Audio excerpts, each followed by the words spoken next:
Assalamualaikum warahmatullahi wabarakatuh. Kembali lagi di channel Guru Muda Project bersama saya Vicky Rivaldi Nugroho. Hari ini kita akan belajar mengenai materi hormat dan patuh, beramal soleh, serta berbaik sangka.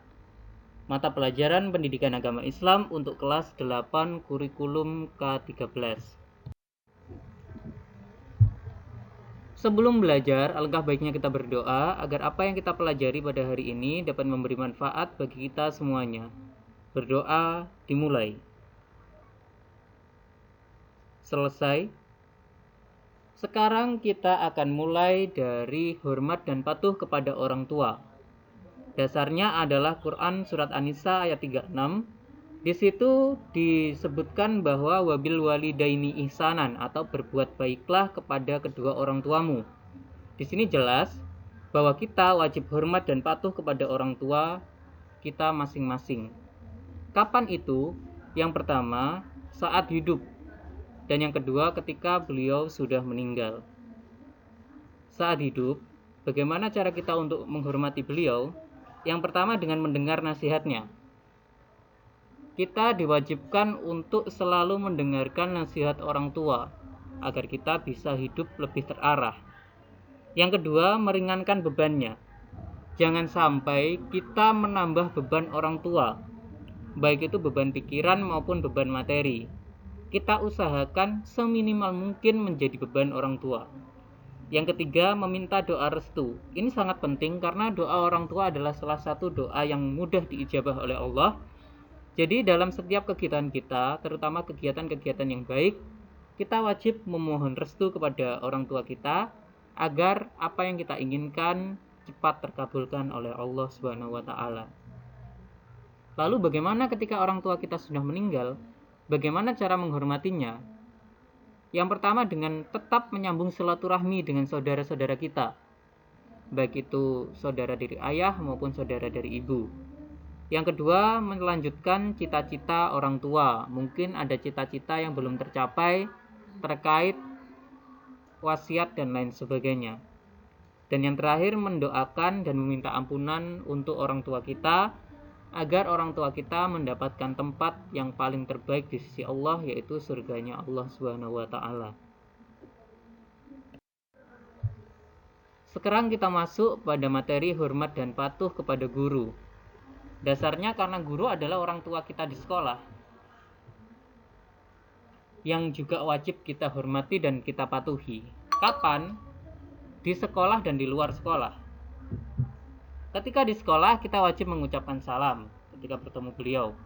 Kemudian mendengarkan penjelasan beliau saat mengajar dan memandang beliau dengan rasa hormat. Jadi sebisa mungkin kita memposisikan diri kita tidak semena-mena atau tidak sopan, harus sopan. Jadi tidak boleh kita itu memposisikan diri kita secara tidak sopan terhadap guru. Harus menaruh rasa hormat yang lebih kepada guru karena ilmu yang kita dapatkan salah satunya berasal dari guru-guru kita. Lalu bagaimana ketika di luar sekolah? Yang pertama adalah tetap sambung silaturahmi dengan guru. Meskipun kita sudah lulus, kita tetap harus sambung silaturahmi dengan beliau-beliau. Guru kita saat SD, saat TK, saat sekarang SMP, nanti SMA maupun saat nanti sudah kuliah. Tetap sambung silaturahminya karena dari beliaulah kita mendapatkan ilmu-ilmu yang bermanfaat. Yang kedua, tidak melupakan jasa beliau sebagai guru. Itu wajib karena bagaimanapun tadi sudah saya sebutkan, guru itu dihormati karena ilmunya, ilmu yang diberikan kepada kita. Kita lanjutkan materi mengenai amal soleh. Dasarnya adalah Quran Al-Ashr ayat 1-3. Wal asri innal insana lafi khusrin illa alladziina aamanu wa 'amilus shalihati wa tawassaw bil haqq wa tawassaw bis sabr. Orang-orang yang rugi itu tidak akan menjadi rugi ketika salah satunya adalah beramal soleh. Semua manusia di dunia ini sesungguhnya dalam keadaan yang rugi, kecuali orang-orang yang beramal soleh. Amal soleh kita sah jika yang pertama mengetahui ilmunya, yang kedua dikerjakan dengan ikhlas, yang ketiga sesuai dengan petunjuk Al-Quran dan hadis. Maka ini penting. Bagaimana kita belajar dasar hukumnya, dasar hukum sholat, dasar hukum puasa, dasar hukum haji, dasar hukum zakat, dasar hukum sedekah, dan lain sebagainya. Bahkan sampai menuntut ilmu.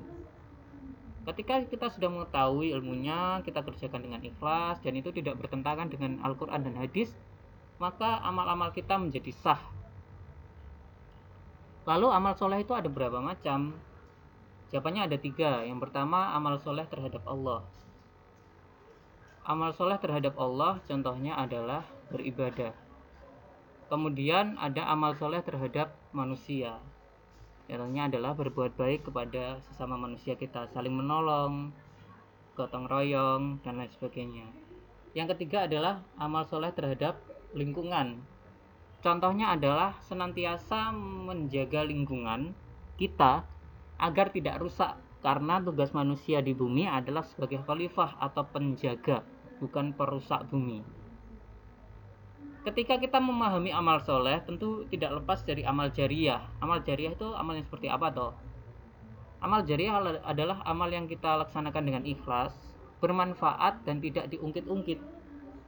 Jadi selama kita itu ikhlas dan tidak mengungkit-ungkitnya, sekaligus amal kita itu bermanfaat untuk umat, maka amal itu adalah amal jariyah yang tidak terputus pahalanya sampai nanti kita meninggal pun tetap mengalir pahala tersebut. Yang terakhir, kita sampai di materi berbaik sangka. Dasar hukumnya adalah Al-Hujurat ayat 12. Di situ dijelaskan bahwa kita harus menjauhi prasangka, terutama prasangka buruk. Karena prasangka buruk itu termasuk bagian dari dosa. Bentuk prasangka yang baik itu kepada siapa saja? Yang pertama kepada Allah. Kita wajib berprasangka baik kepada Allah, bahwa apa yang sudah ditakdirkan kepada kita itu yang terbaik menurut Allah, bukan untuk ukuran kita. Kadang kita kan selalu, wah takdir ini tidak baik untuk saya, tapi itu menurut ukuran kita sendiri sebagai manusia, bukan mendasarkan sesuatu terhadap ukuran Allah sebagai Tuhan. Yang kedua, baik sangka pada diri sendiri. Ini penting agar tidak suudzon kepada dirimu sendiri. Yang ketiga, berbaik sangka kepada orang lain. Ini untuk menghindari perselisihan dan pertengkaran. Manfaatnya apa? Yang pertama, hidup pasti tenang, karena selama kita berbaik sangka pada diri sendiri, kepada Allah, kepada orang lain, maka kita akan tenang, tidak terbayang-bayang oleh prasangka buruk kita. Kemudian menjadi pribadi yang tangguh, tidak mutus asa, persaudaraan baik karena tidak saling berprasangka buruk, terhindar dari menyesal, dan semakin kreatif. Ketika kita berprasangka baik, muncullah motivasi dari diri kita, sehingga kita akan selalu kreatif, mampu mengembangkan ide-ide yang baru. Terima kasih untuk yang sudah mendengarkan materi ini. Semoga bermanfaat. Mohon maaf apabila saya ada salah kata maupun perbuatan selama menjelaskan materi ini. Wallahul muwaffiq ila aqwamit thoriq. Assalamualaikum warahmatullahi wabarakatuh.